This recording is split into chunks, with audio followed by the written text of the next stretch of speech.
kami dari kelompok 2. Sebelumnya, izinkan kami memperkenalkan diri. Nama saya Jessica Nenggolan dengan NIM 223311003. Nama saya Stella Partasyegian dengan NIM 22331111012. Nama saya Ratna Lolani Shanifah dengan NIM 22331111011. Nah teman-teman, dalam video ini kami akan menjelaskan materi tentang semantik. Disimak ya! Baik teman-teman, di sini saya akan menjelaskan tentang pengertian semantik. Semantik merupakan salah satu cabang dari linguistik yang mempelajari tentang makna arti dalam bahasa. Semantik berasal dari bahasa Yunani, yaitu semaine, yang diartikan bermakna. Adapun kata bendanya dikenal dengan istilah sema yang artinya lambang atau tanda, sedangkan cara kerjanya dikenal dengan istilah semaino yang artinya menandai atau memaknai. Jadi teman-teman dapat disimpulkan bahwa semantik merupakan salah satu cabang linguistik yang mempelajari tentang makna arti dalam bahasa, dan semantik juga dapat mengkaji makna yang disampaikan melalui media bahasa. Selanjutnya adalah aspek-aspek dalam semantik. Yang pertama, simbol atau lambang. Simbol atau lambang adalah elemen bahasa seperti kata, frasa, klausa, kalimat, atau wacana yang digunakan untuk mewakili atau menunjukkan pada suatu objek, peristiwa, ataupun konsep. Yang kedua adalah aspek konsep. Konsep adalah gambaran makna atau pengertian yang muncul dalam pikiran seseorang saat membaca, mendengar, atau menyebut suatu kata. Setiap kata yang digunakan memiliki makna tertentu yang tersimpan dalam pikiran. Konsep ini bisa bersifat abstrak, tetapi dapat dipahami oleh penutur bahasa melalui pengalaman ataupun pengetahuan. Konsep terbentuk melalui proses berpikir dan berhubungan erat dengan simbol yang digunakan. Dan yang terakhir adalah penamaan. Penamaan adalah proses atau cara masyarakat untuk memberikan nama pada suatu objek, tempat, atau peristiwa berdasarkan fungsi, ciri, kebahasaan, ataupun pengalaman sosial. Penamaan bisa diberikan berbeda-beda tergantung wilayah atau tempat tertentu. Nah teman-teman, contoh yang pertama yaitu kata galon. Dalam aspek tanda atau simbol, secara umum kata galon adalah wadah air berukuran besar yang sering kita beli untuk diminum. Namun di beberapa wilayah Sumatera Utara atau seperti di Kota Medan, kata galon ini secara simbolik merujuk pada tempat pengisian bahan bakar atau SPBU. Artinya, galon dilambangkan sebagai tempat yang menyediakan isi ulang atau pengisian bahan bakar. Yang kedua yaitu berdasarkan aspek konsep.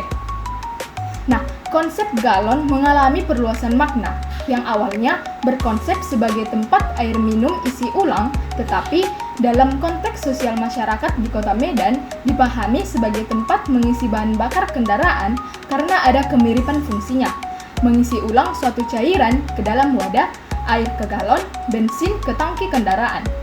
Yang ketiga yaitu berdasarkan aspek penamaan. Nah, penamaan ini muncul dari kebiasaan masyarakat Medan yang gemar menyingkat atau memberikan julukan unik berdasarkan fungsinya. Istilah galon untuk SPBU yaitu penamaan berdasarkan asosiasi atau hubungan dekat antara wadah dan isinya. Nah, kemungkinan besar penggunaan kata galon merujuk pada kebiasaan masyarakat yang dahulu sering membeli bensin atau solar dalam jumlah kecil menggunakan wadah seperti jerrycan atau galon plastik.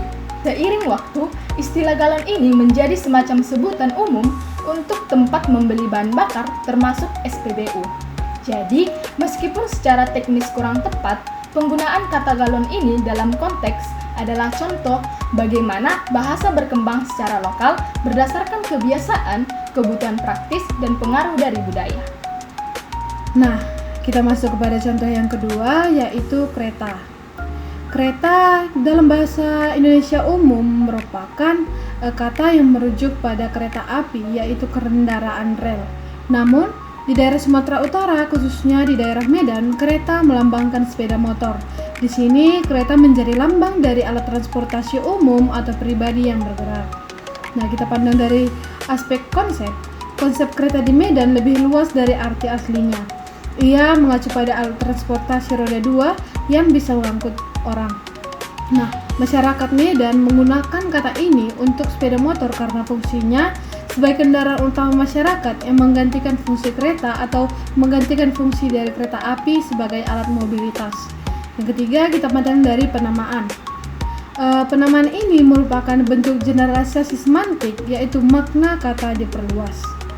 Nah, pada zaman dahulu, kereta merujuk pada segala bentuk kendaraan beroda.